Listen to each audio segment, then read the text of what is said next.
Alright guys, we are headed south today to somewhere between Timken and Rush Center, Kansas. Picking up a tractor that's going to be parts, a big parts donor for my 1456 Gold demo. If you've seen that tractor, it has cut off axles courtesy of someone with a torch. Yeah, that needs to be corrected because I want to not have cut off axles and be able to run duals. So, we are about 10 minutes out at this point, but we're going to get there, look over the tractor, and it's supposed to run but have shifting issues. It's not a 1456, it's actually a 1466, but they share the same axles and a lot of transmission components. And I will probably rob off of what I want, and then the rest of the tractor will be for sale in parts.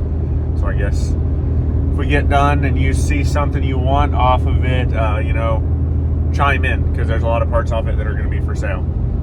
So we're going to go get that thing. I know it starts and runs, but I'm not sure if it'll go in gear. But we're going to get it up on the deck and head home. Oh, we're loaded up and bound for home now. Still loving these drive-over fenders on this trailer. Can't say enough good things. Got a full rack of IH 88 series weights. You don't run into those very often around here, so that's cool. This tractor has shifting issues. Linkage is unhooked currently, which really isn't a large shock at all. I didn't even pay attention to the tack or any of that stuff worked, but can't even read what that 7,000 hours, I think. As you can see, there's something missing right here. This is a non 3-point tractor, no TA or anything like that.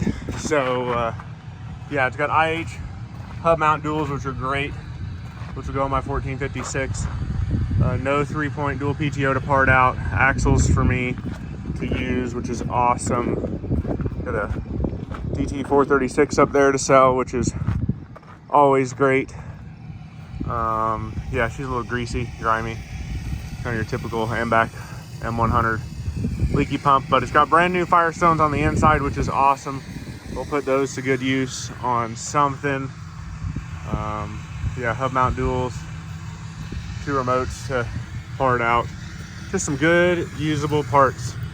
Not sure what the name of that dealership is. Well, the sticker's over the original IH dealer sticker, but the keys are cool. They came from Highfill Tractor Case David Brown, which conveniently is the same place that 1370 just came from. So I know where these are going.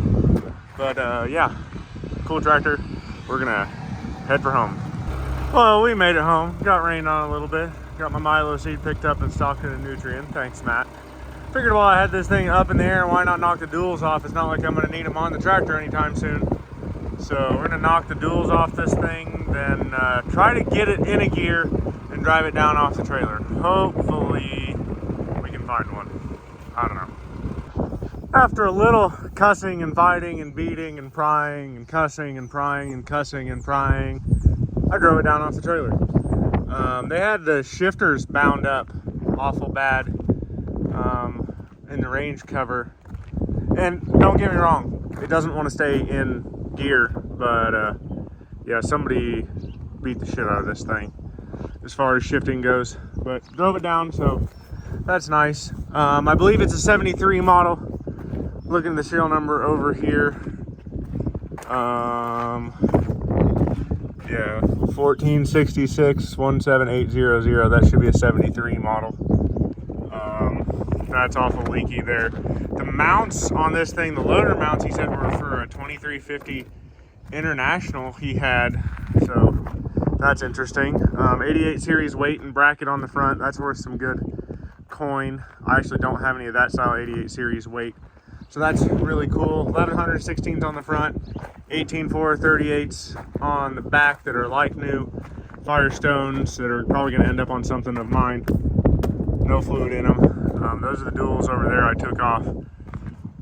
Got the dual hubs, so those will look good on either the 1456 or the 1468, because I don't have IH dual hubs for either of those.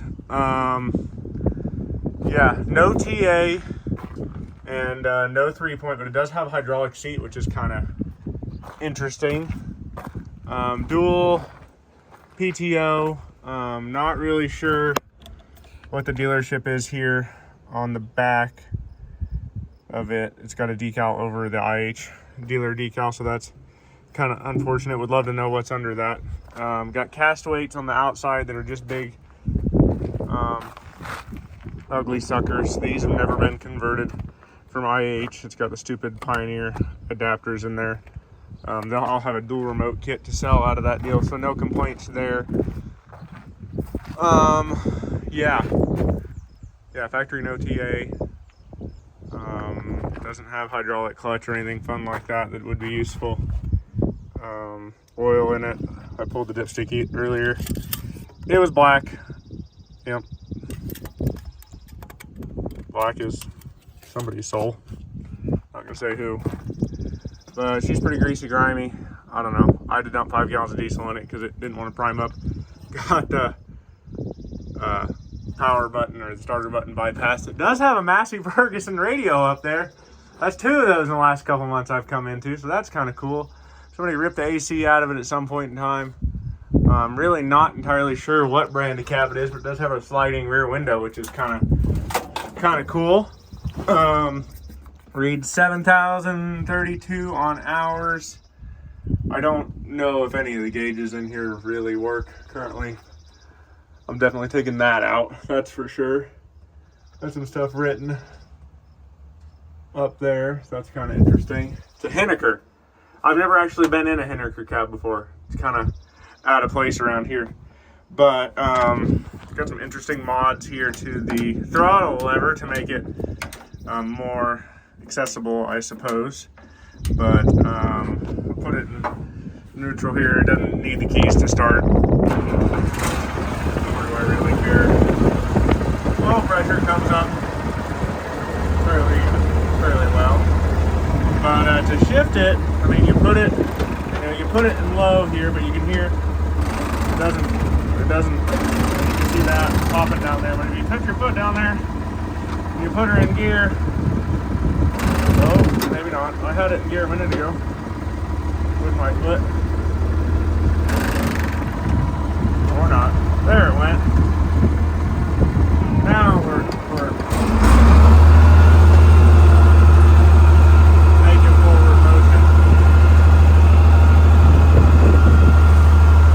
But it runs and drives, so looks like it does pretty good oil pressure, so that's nice.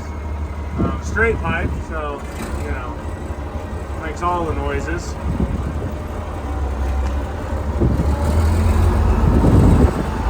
I'm not going to drive it too far because I can't put it in high range. The tach is working, so that's.